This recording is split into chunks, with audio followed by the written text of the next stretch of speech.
Welcome to our channel. Today we how to authorize Airtable bases using Google OAuth, complete guide step by step clearly. To authorize Airtable bases using Google OAuth, start by logging into your Airtable account. Navigate to the API section in your Airtable dashboard. Locate the OAuth option within the API settings.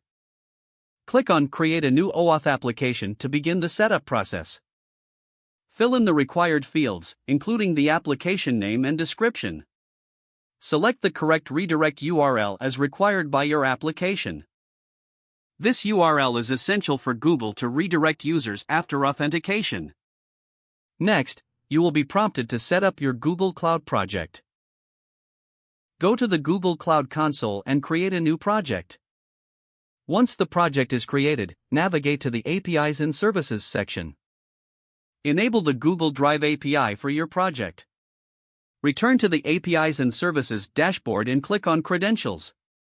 Select Create Credentials and choose OAuth 2.0 Client ID. Fill in the required application type and additional settings. For the redirect URI, ensure it matches the one you set up in Airtable. After setting this up, copy the client ID and client secret provided. Next, return to your Airtable interface and paste the client ID and secret. Save your changes to complete the authorization setup. Now, you should initiate the OAuth flow by clicking the Authorization button. This will take you to a Google login page to select your account. After logging in, you will receive a prompt to allow permissions for Airtable. Once permissions are granted, Google will redirect you back to Airtable. You should now see a confirmation message indicating successful authorization. Test the connection by trying to access a base and utilizing functionalities. That concludes the process of authorizing Airtable bases using Google OAuth. If the page does not load, refresh the browser or try again in a private or incognito window.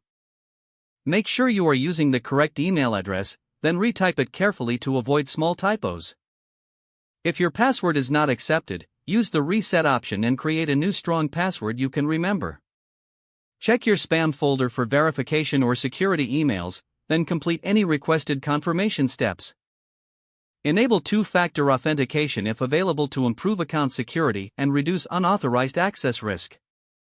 Don't forget to like this video and subscribe to our channel for more step-by-step tech guides.